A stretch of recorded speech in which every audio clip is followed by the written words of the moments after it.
Hi, ladies and gentlemen. Welcome to another episode of Typhoon Streams. Guy, Tyler Springs.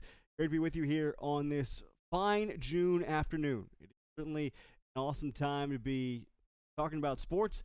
We've got a lot to talk about today, and looking forward to doing it with you. If you are not familiar with me, I live in Memphis, Tennessee, and I do play-by-play for Memphis Tigers women's basketball on radio, and sideline and pregame hosting for the UFL's Memphis Showboats. So we'll hope you check me out on Twitter at Typhoon Springs. But a lot to talk to you about today, and we're going to have some big college football news as well as some really big WNBA news. I thought the Sunday matchup between Caitlin Clark and Angel Reese was pretty awesome. You will hear me talk about the WNBA on this channel. I will acknowledge I'm new to doing that, but I'm going to try and dive into it with the rest of everybody who's starting to pay more and more attention to women's basketball and bring what background I have in that from the college level to lend a little insight and just sort of analysis to what I'm seeing in the pro game as well. But looking forward to doing that with you, talking about the first ever 4-star quarterback commitment for the Memphis Tigers, the highest in program history in terms of a recruiting commitment from Antwann Hill, and to get some odds and ends on the back end. Oh, by the way, 2 winner-take-all games last night on various Disney networks, and they were both awesome. So let's get into it. I want to start first with, of course, what you got over the weekend from the Memphis Tigers football program and their commitment from 2025 quarterback recruit Antwann Hill out of Houston County High School in Warner Robins, Georgia. That is a pretty big deal based only on the fact that the Tigers have never had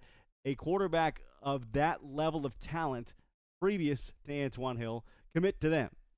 This is a unique situation, I think, for the Tigers because people know, if they're familiar with the Tigers, going into this season, they do have the talents of Seth Hennigan back at the helm, and him having had some time at the controls has certainly been helpful for Ryan Silverfield and Tim Cramsey's offense.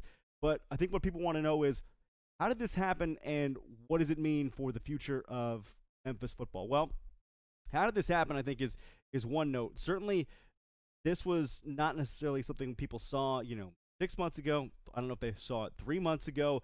Certainly didn't see it 9 months ago. Last fall, Antwann Hill was committing to Deion Sanders in Colorado. He then decommitted from Colorado about a month after they secured his commitment, reopened it, and then came out this spring with a couple of different visits. He went and saw Florida down in Gainesville end of May. He saw Memphis. He had visits, I think, to Duke and to Texas A&M as well, if memory serves. But Antwann Hill, a guy who ESPN ranked as their number 3 pocket passer, that's behind Bryce Underwood, who's committed to LSU, and Julian Lewis, who's committed to USC. And both those guys were, I think, far and away the 2 top quarterbacks in this class in terms of pocket passers. But to go right behind them and have a non-power school, quote-unquote, bring along Antwann Hill for their commitment, that's pretty wild. Fairly rare as well. Just so people have some context, I didn't go over every single ranking. I like to check out some on one side, some on the other, ESPN 24/7, what have you. When you go into the 24/7 rankings, Antwann Hill's the number 12 ranked QB for 2025, 16th in their composite rankings. But when you get to the next highest QB recruit who is committed to a non-power school, you got to go all the way down to number 52, and that's Mason Drube from Gillette, Wyoming, who's committed to his home state, Wyoming Cowboys. So it's a huge drop between 16 and 52 in terms of what these quarterbacks rate composite rankings over 24/7. For Antwann Hill to be a guy who's inbound to Memphis starting next year, not this year, next year, potentially with a chance to start as a freshman, given that there are no proven commodities behind soon-to-be 4-year starter Seth Hennigan. Obviously looking at the opportunity and saying, hey, they think I'm good enough for this. Why don't I think I'm good enough for this as well? And why don't I show it right off the bat rather than necessarily having to wait my turn at a Power 5 school? Not that you couldn't do that or that's the wrong thing to do. But I think it's rare, certainly, for a player of his talent, 6'5", 215 pounds, 4-star, top 300 recruit by pretty much every ranking service that you've got out there, come to a program like Memphis, which lest we forget has been on the ascent, right, under Ryan Silverfield, and certainly a lot of big things expected out of them this year. They are the favorite to go and win the group of five, if you will, to win the AAC and to get the group of five bid to the college football playoff. I don't know if there are odds on those things yet. I can check on those. I didn't today, but I'm confident that the expectations are high based on what the expectations were last year, where I think you can make the argument that the Tigers had one of the, I don't want to say disgruntled, that's the wrong word, but I think for a fan base that entered the bowl season 9-3, I think there was a lot of disappointment for having not won the American Athletic Conference Championship, not having even played for the Conference Championship. Now, winning the bowl game in the fashion that they did against Iowa State, I think gave people a lot of joy and a lot of confidence in the program. Jordan Hankin's defense and where Ryan Silverfield is going to take this program heading in at the helm, certainly. I think that, honestly, that win made people feel a lot differently about that season than the way it finished, them falling just shy of the American Athletic Conference Championship game. But a lot on the line for the Tigers this year, and when you know that you're a team that's on the ascent, these are the kinds of recruits you try and go get. You try and go get the guys that are going to build your program for the future. They lean on what you have done most recently because you're not a program that's got a historic pedigree, so to speak. It was great to see them get the commitment from Antwann Hill. I'm going to show you a little bit of him, and just to give you a sense of it, he is certainly a guy who is a pocket passer, not a dual threat, right? Like, he has athletic ability. You know, you don't want to say like a guy is confined statue-wise to the pocket, but, you know, he's not a dual threat in terms of he's going to be a threat to run every single play. He can use his legs to escape. You're going to see that. I just pulled a couple of clips, huddle, that I thought would be helpful in terms of providing context for them. Let me see if I can pull those up for you. But Antwann Hill, a guy who certainly some respect for what he's done at the high school level. His high school film, take a look at him here. A couple of throws into traffic that he completes, I think, in impressive fashion. But you also see him throw like this on the middle. He hits a target who's moving. Doesn't necessarily have to be a target that's tightly covered, per se. See him use his legs a few times. But a lot of this is just placement of the ball. This one, for example, is a rope downfield, and you say, well, that just means he has a good arm. Yeah, but college quarterbacks at this level, or I should say high school quarterbacks at this level, many of them do not have the ability to do what you're seeing him do. And the fact that we're only seeing successful plays and not the failures for him mean he had these plays called for him enough times where he could at least succeed at these plays and succeed to the level that he's got a 10-minute reel on huddle. We haven't seen the failures. See the arm strength here, a pump fake, and then whips it out to the sideline. A good job, I think, reading where the ball is supposed to go or can go. You know, can fit it into tight windows. Certainly a guy who, when you watch him on tape, room to grow, I would say, but when you're one of the top quarterbacks in the country, this says a lot about your profile. The fact that you can hit these plays on the move from a pressured pocket. You can also use your legs to run, and he's not afraid to do those things half of his team. So I think it's awesome to see Memphis get this kind of talent in-house, and hopefully, he's throwing to other big-name targets out there.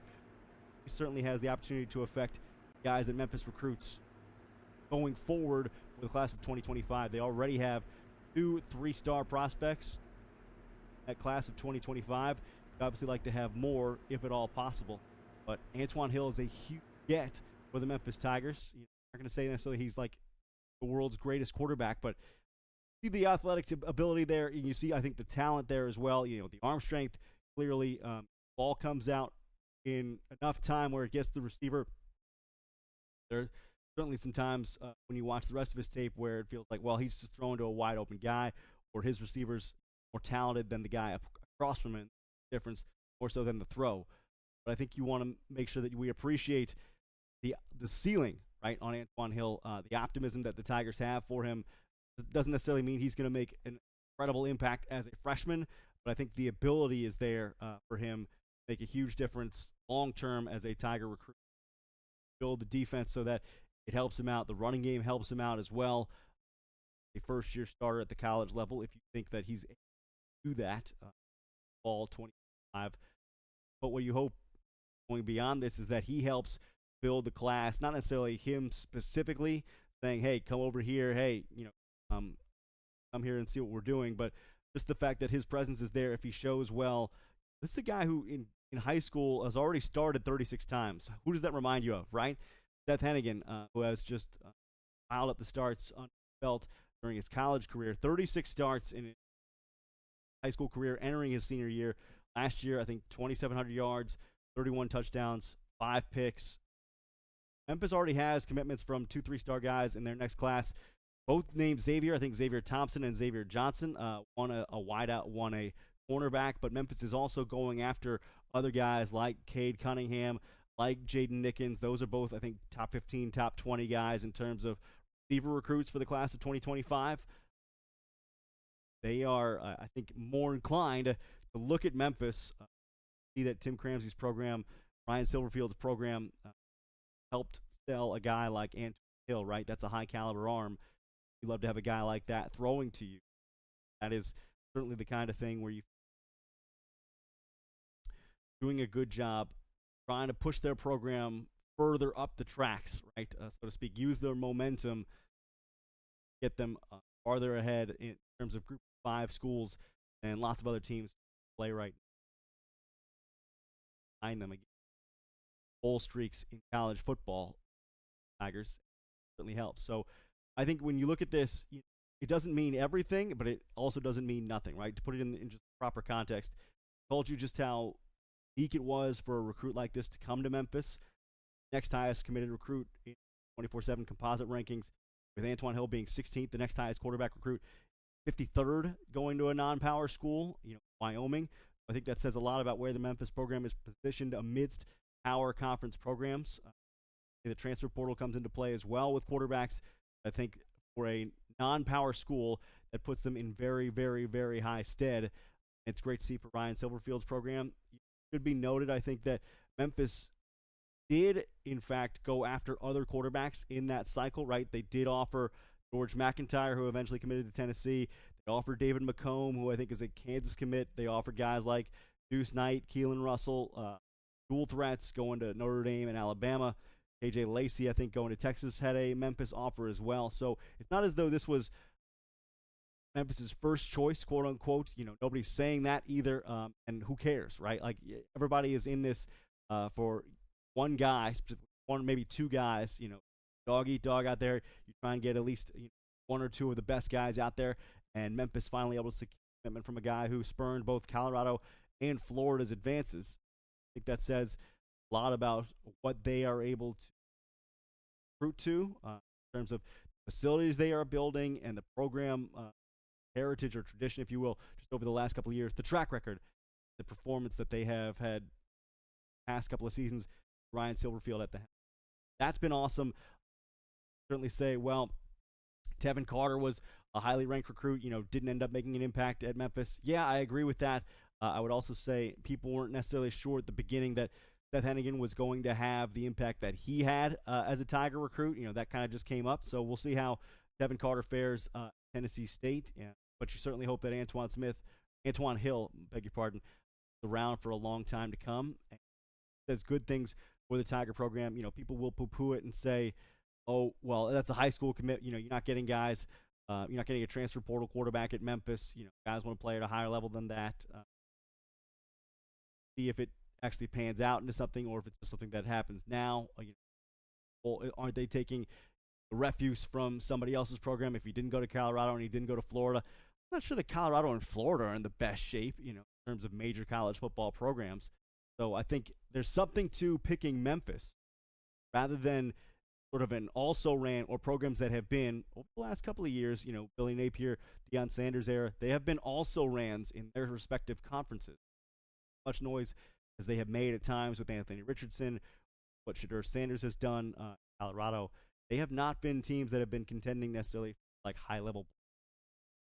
Memphis, having kept their bowl streak alive, I think says a lot about what they can do, quote-unquote, non-Power 5 league. Get Antwann Hill fold with this 2025 class. Huge commitment. Helps build the 2025 class and build the roster for the year beyond. Seth Hennigan's closes out his. Forward to seeing huge things from Antwann Hill. Tigers 5. After this, we'll take a little time out and come back with a little talk about the WNBA. Round 3 of Clark-Reese did not disappoint at all. We'll get into that.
Back on Typhoon Streams. Thanks for watching, everybody. Appreciate you all, and hope you're having a great day wherever you are here on this fine Tuesday afternoon.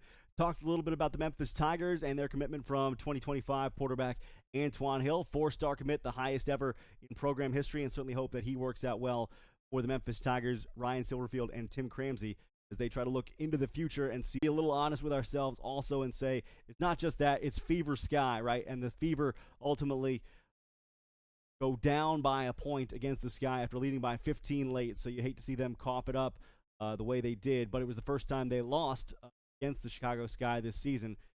Some things to improve upon, certainly for Caitlin Clark's side.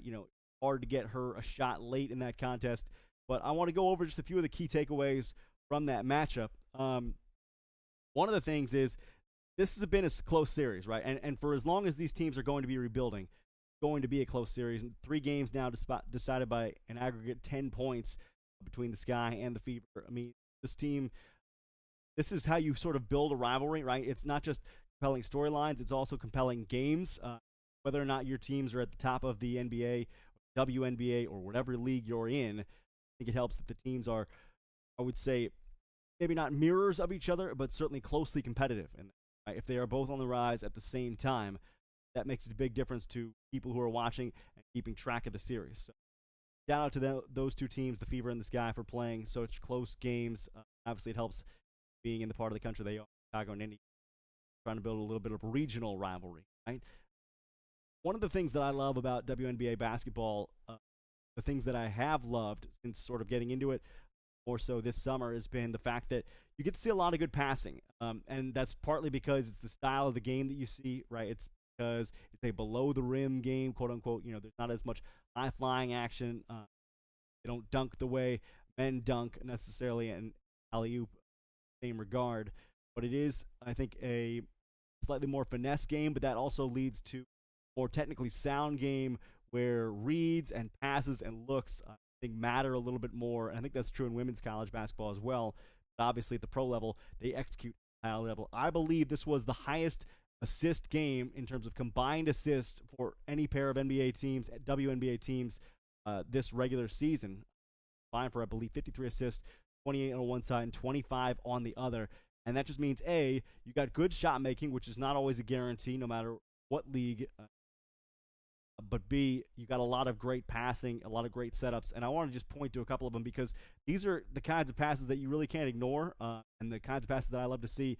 I picked out a couple of clips just from this game where I felt like the passing that you'll see was passing where it wasn't necessarily things you wouldn't see like in an NBA game or something like that, but there were things that you would see less of at a college game, right? These are things that the pros do really, really well. I thought were showcased in a matchup like this. So I'm going to try and pull up a couple of them. One of them was outlet passing. See here, that's Diamond DeShields, and you'll get to see, I think, when this loops around again, that she just came down the floor, popped out for a 3 right there. The great work by Dana Evans finally. And Clark at the end of the quarter sends it right up floor for Melissa Smith. So they use the outlet passes, right? They also find holes to double teams. You see Camila Cardoso do this not once but twice. And it's Kennedy Carter both times who comes over and sees that Cardoso being doubled leaves a hole available for her to get the ball in. Carter was cold again in this game, cold in a really nasty way. That pass from Mabry in transition was awesome. Love seeing those kinds of fast break finds. But again, you see a little bit of backdoor here for Christy Wallace. Not just finding somebody open on the break or finding double teams. It's also trying to set up teammates. Again, Clark's gravity there draws Kennedy Carter away. That allows her to get the pass to Boston on the trailer. And then working the inside there, usually advantage of having Kennedy Carter back turned, get the ball inside to Melissa Smith there. So I think this is what you're going to expect from good, high-level, well-played WNBA games, is passing like this where you're not going to let necessarily your athletic ability dictate the possession. If you see an opening, these players, I think, the pros ought to be coached to do, are very, very good at finding those openings, finding the holes, finding the weaknesses, and preying upon them. I think you're going to give some credit to Caitlin Clark doing point guard duties for Indiana. 13 assists, I believe, in this game. It might have been a franchise record for the Fever. We're seeing point guard duties, I think, shared by a couple of different players for the Sky, but I thought it was excellent passing exhibition on both sides. 4 turnovers, but I think plays that were made, real playmaking that was done, balanced that against the turnovers. Clark, I think, had 5, but played basically all 40 minutes. He'll live with that, obviously, given that she took, I think, 11 shots, had 13 assists, 3 free throws, 5 turnovers. That's a huge burden to carry in terms of overall touches. Usage rate for her to perform the way she did. Previously contested matchup, I thought was awesome. Certainly set up for teammates. Fortunately, Melissa Smith kind of melted in the second half, fourth quarter, in the face of Angel Reese kind of standing up and saying, hey, I don't care if we're down by 15. I'm not going to let this happen.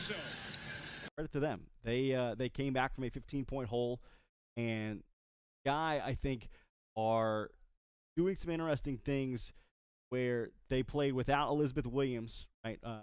This was a game where, the absences, the defining absences for both teams centered around the bigs, right? Temi Fagbenley was out for Indiana, and then Elizabeth Williams was out for Chicago Sky, dealing with lower body injuries each. But when you notice, I think, the difference in the two lineups, you notice that the Chicago Sky are still trying to find their best lineup, but I think they may have found it. The lineup they have where it's not actually Williams in there. Allen, Mabry, Carter, Cardoso, and Reese. That's for those that don't know, and I'm still learning a lot of the. Well, Lindsay Allen, Marina Mabry, Kennedy Carter, Camila Cardoso, and Angel Reese. That lineup is plus 37 in 80 minutes of action. They have done, I think, as good a job as the other lineup that's seen at least 80 minutes this year, which has been Elizabeth Williams, along with Diamond DeShields, Marina Mabry, Dana Evans, and see that Reese, obviously, Mabry featured prominently in both lineups. But I think the overall energy that you're seeing and the efficiency you're seeing from the Sky, it's going to push them in the direction of playing that Mabry, Allen, Carter, Cardoso, Reese lineup more. If you want to call it the Creedence Clearwater Revival lineup, the CCR lineup of Carter, Cardoso, and Reese, I won't stop you. But it's interesting that they've been able to find a lineup that has had the success that they have had, despite the fact that going with Elizabeth Williams has kind of been their default to begin the season, and now they're going in a direction, at least have the ability to go in a direction that they can be effective without playing her quite as much, whereas Fever's top lineups, they still use, obviously, a lot of Caitlin Clark and Aaliyah Boston, right? They have their top 7 lineups all have Clark and Boston in there, which you would expect for back-to-back overall number 1 picks. Their top 3 lineups also have Kelsey Mitchell and Alyssa Smith, and people will have their qualms with those lineups. I think, especially how do you work in both Kelsey Mitchell and Caitlin Clark, because each tends to take a lot of shots and scores the ball very, very well. But I think what they're really missing is Temi Fagbenle, who, when you put her in the lineup with those four, Boston, Clark, Mitchell, and Smith, that's Alyssa Smith, Leah Boston, Caitlin Clark, and Kelsey Mitchell. When you put Temi Fagbenle in with those four, they are plus 18 in 31 minutes. But that lineup has not gotten to play together a lot because of the Fagbenle injury. So I think you're looking for a few more dice rolls here from the Fever, Caitlin Clark, to try and figure out, all right, what are we going to do here? I think this is on Christie's sides to try and find a cohesive direction for their team that's working. Maybe they will stay with the lineup they have played far and away the most, with Mitchell, Wallace, Smith, Boston, and Clark in there. That lineup is minus 61 in 152 minutes of action so far together. Partly why you have the record that you have. Some of it is learning curve, right? There's still some pros who are owning, learning, finding their games, but also their connectiveness to each other. But I think it's on Christie's sides for sure to figure out what direction she wants to go for the rest of the season. At least with Fagbenle healthy, a little bit of success lineup where she is anchoring defense at the back rather than having Boston down low. Boston better than Christy Wallace, that fifth player, most run lineup, if you will. We'll have to see there, but it's been fun to watch. I think one extra note from this game, we go towards the deadline for WNBA All-Star voting. I'm not going to pretend to say that I've watched the entirety of the league, but I will be doing some All-Star voting this week, and in fact, I've already done some. I thought this game, a couple of players on this game, as I went through my All-Star voting, kind of had a chance to make a dent in their campaign, so to speak. And you have to frame this a particular way. And I'm going to try and pull up my voting here. I've done this before. Try and pull it up here live. But one of the things that I felt like was interesting about this game was that it was a chance for two candidates for the All-Star game to be that sort of kind of making moves towards more of the top voting list and kind of on the merits of what they're doing. But it was interesting to me to watch that and to say, okay, these two players in particular are more deserving. Now, people look at this game, they say, okay, Angel Reese, Caitlin Clark, All-Star game vote. Yes, I understand that. I do. What I also would say is I think it's worth noting that when you look at what you're seeing from these two, look at what you're seeing from the rest of the league, right? Part of the format for this game is the 12 members of Team USA are automatically going to go to the WNBA. Okay? So it doesn't matter if you vote for them. Yes, getting an All-Star nomination and an All-Star honor is great. I would say most of those Olympians, if not all of them, I didn't count it up, but I would guess most, if not all of them, already have All-Star nominations or All-Star honors on their particular ballots. Meaning, I don't think there is necessarily an opportunity for like those players in particular. It matters less, okay? Like in the context of things, I would say it matters less for those particular players to be honored as All-Stars, right? Here's my list. I'm going to try and put this up here for you so that you can see it and you're not bothered by another graphic that's up. Take a look at this list, see who the guards are and who the front court players are. I voted with a particular set of characteristics in mind, which was I did not want to vote for players who are going to be in the All-Star game anyway. I did not vote for any of the players who are automatically on the Team roster. I tried to vote for players not on the Team USA roster, but I felt like we're right behind those players in terms of deserving to be in the WNBA All-Star game. So when you look at who I put on that list, I thought that the two players who were playing in this game, where it was kind of neck and neck to see who was going to get the All-Star nod for me, were two guards. It was not Caitlin Clark. It was Marina Mabry and Kelsey Mitchell. I thought, Clark and Mitchell offer you a lot of the same things in terms of statistically speaking, especially from a scoring standpoint. I think Clark moves the ball better than Kelsey Mitchell does. At least she has up to this point in the season, and that's partly a difference in their two positions. I'd call Mitchell more of an off guard and Clark more of a shooting guard. More of a point guard. But I felt like Kelsey Mitchell had the better game here than did Marina Mabry for the Chicago Sky. Mabry hit a couple of impressive shots, but missed a lot as well. Despite that one good pass that we clipped up a minute ago there, I felt like Mitchell had the better game overall, and I gave her the nod here on the All-Star voting. Now, again, anybody can go to WNBA.com and vote, I think, once per day up to the end of this week. Voting ends on Saturday. They're going to announce the All-Star selections next Tuesday, so I'm not going to be there. I'm not going to be out of town when the All-Star selections are noted. I'm going to try and put up some content leading up to that this week. And what I thought about these guards was they're deserving, right? And if you're going to try and have a moving day game, quote unquote, a game that makes a difference between the two, I like to honor players that play better head to head. And Kelsey Mitchell, I thought, a little bit better in that game.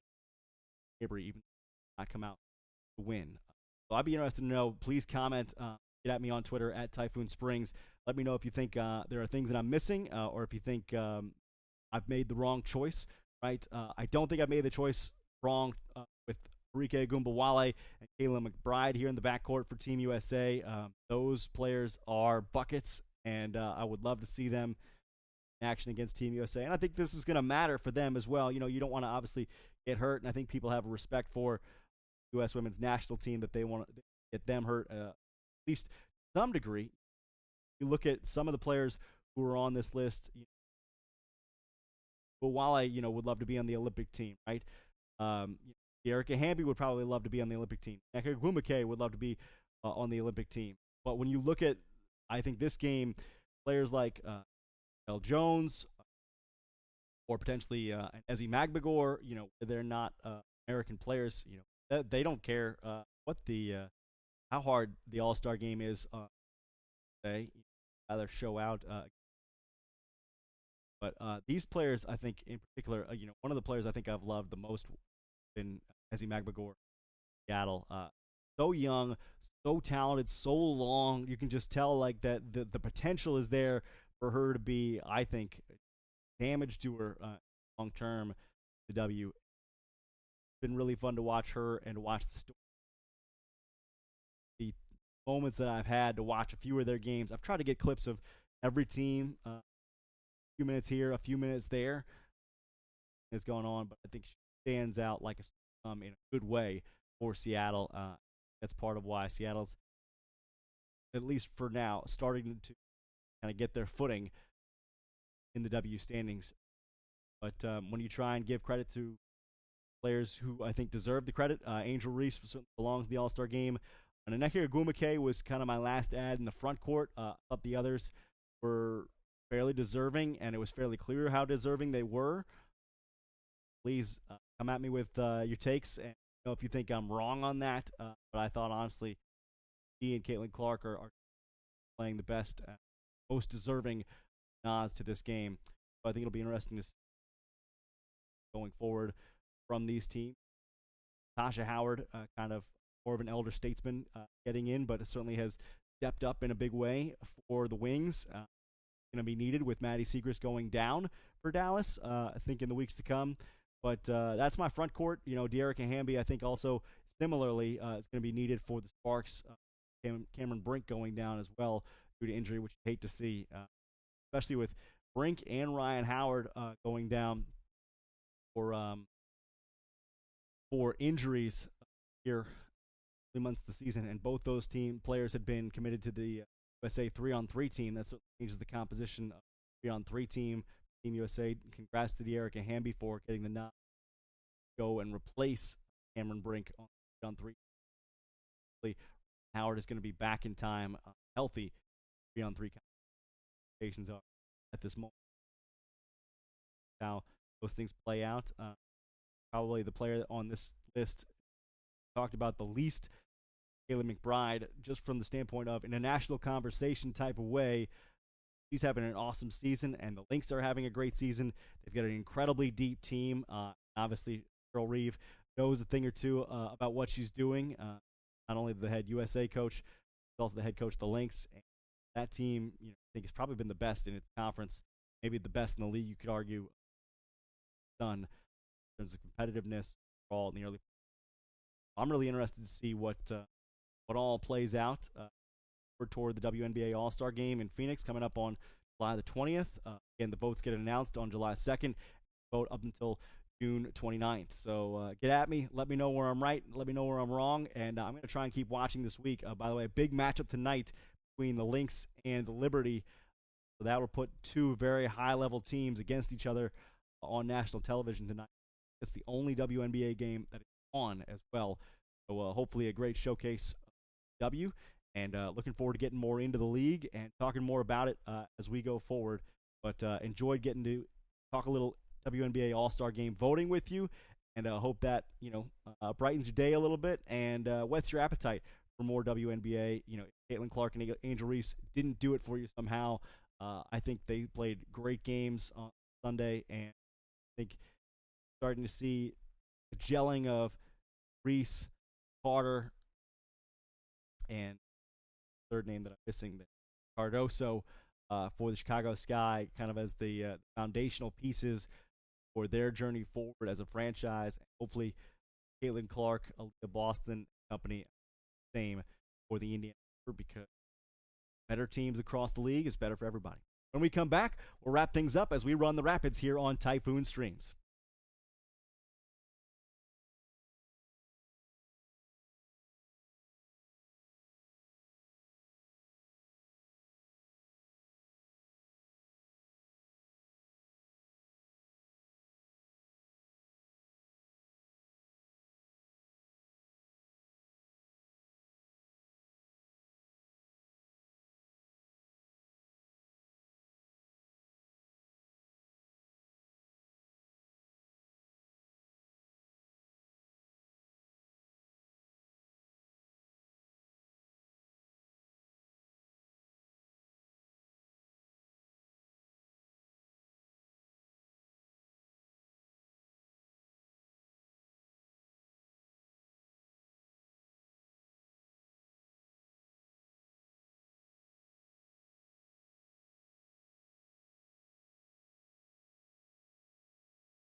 All right, welcome back, everybody. Time to run the Rapids as we close things out here on Typhoon Streams for this afternoon. I'm Tyler Springs. It's been great to have a little time to chat with you folks, and we hope you'll join us again a couple times a week as we try to get this show off the ground here in summer 2024. A couple of quick shout-outs as we go toward the end of the program. Shout-out to the University of Tennessee baseball program and Tony Vitello, who have been trying for a couple of seasons to get over the hump, and the Vols have finally reached that rocky outcrop they call the top, as Peyton Manning, Josh Heupel, Rick Barnes all in attendance to see the Vols win their first men's college World Series title, first national title since 1998, and they did it against a Texas A&M team that got them to a one-run game late based on a wild pitch there and some late inning interesting action. But congratulations to the Vols. Obviously, it's hard to win the SEC and harder still to beat an SEC foe for the championship. And I think now, when you go back, if memory serves, for the last four College World Series champions, you go from Tennessee to LSU to Mississippi and Mississippi State. So I think that kind of centralizes what you've seen in terms of national titles from those teams and the region of the country that has had the most baseball success. It's incredible credit to, I think, what the SEC has done. It's only going to get better with Texas and Oklahoma coming in next year. But watch out for Texas A&M, right? I mean, it's been very clear, I think, on record that Jim Schlossnagle and company have been gunning, shall we say, for the top of the heap for a couple of seasons now, and they're going to keep doing it, right? Don't put that program in position to win a national championship without having some huge arms, bats, and also, the backing of a program that cares a lot. We'll see what all happens Texas A&M and what they're able to do in terms of the renovations coming to Bluebell Park potentially, or maybe a completely new park if Schlossnagle has his way. ESPN wrote him up a little bit a while ago about what he wants for that program, what they want for themselves. But for Tennessee, this has been a long time coming. congratulations to the Big Orange for taking it all the way down to the wire, right? Love having a game that not only is competitive in the third game of the series, but also competitive in the late innings of that third game. So a shout out to all the guys on that team who a big part of that victory. Hopefully we'll see a lot of them playing baseball. Dylan Dreiling, guys, hope and find out what's in store for them going forward. Cool for the Vols. Shout out as well to the now world champion Florida Panthers as they survived. They survived what would have been the epic collapse and the ultimate comeback from the Edmonton Oilers and Connor McDavid. It was a 1-0 victory for the, or beg your pardon, a 2-1 one-goal victory for the Florida Panthers. They did it at home in Sunrise. And shout out to my guy Zach Letson, big Florida Panthers fan. And I know he's feeling good today after they finally took care of business and got it done. Pretty exciting once again. Take it to a game 7. You're in a 1-goal game. They had some bullets dodged for sure in that game, but I think that they did their damage late. Did it enough to hold off a feisty Oilers side. I think with Connor McDavid in there is certainly competitive seasons to come. Out to the Florida Panthers, we make a lot of fun of hockey being played warm weather states. I think more and more you see with it being played in Vegas, Dallas at high levels, and now Miami high levels, or Sunrise, Florida. If Panthers being world champions, I think is really, really cool. Hope that grows hockey. A really cool sport. I'm not going to speak deeply on it because I'd be out of my depth to do so, but playoff hockey is as fun to watch as any sport. Out of disappointment last night. And a shout out to Sean McDonough, who continues to be gem. He had his turn with Monday Night Football, and I think his calls are some of the best around. But he did a bang-up job, as he always does, on the Florida Panthers World Championship Stanley Cup Finals. So, tip the cap to all the Cat fans down in Florida. Panthers are world champions, and awesome. Last shout-out goes to Memphis, Tennessee, and specifically to Wolf Chase area, a little outside Germantown, and Raising Cane's. Rival to be expected a little bit later this year, as they're going to be a Raising Cane's joint for the first time in the Memphis area, at least north of the Mississippi border in the Memphis area. People have been waiting on that for a while. Seems like you can't have too many chicken joints around here, so Cane's can apply their wares at a very, very high level, if you will, for the folks that have been desperate to get some Cane's in this market. They finally got it. It is going to go in where the Bed Bath & Beyond longer, according to the Daily Memphians. Great to see Cane's. And if you're following along with the track of this final Run the Rapids segment, that is winner, winner, chicken dinner. That's how we do it around here on Typhoon Streams. We hope you've enjoyed this program, and we hope you catch us up with us the next couple of times throughout the week. We're going to try to get up a program either here on Wednesday, Thursday, or Friday, maybe multiple shows over the course of the week before we head into the weekend. But I'm Tyler Springs. Do your best, get some rest, and until we meet next time, just enjoy yourself, and I hope you've had fun with this. Please act like a writer in a submarine and hit the subscribe button if you like this, and find me on Twitter at Typhoon Springs, and you can email me at typhoonstreams@gmail.com. Have an idea or comment on the show, or just if you appreciate this content. Once again, I'm Tyler Springs. Thanks for watching Typhoon Streams today.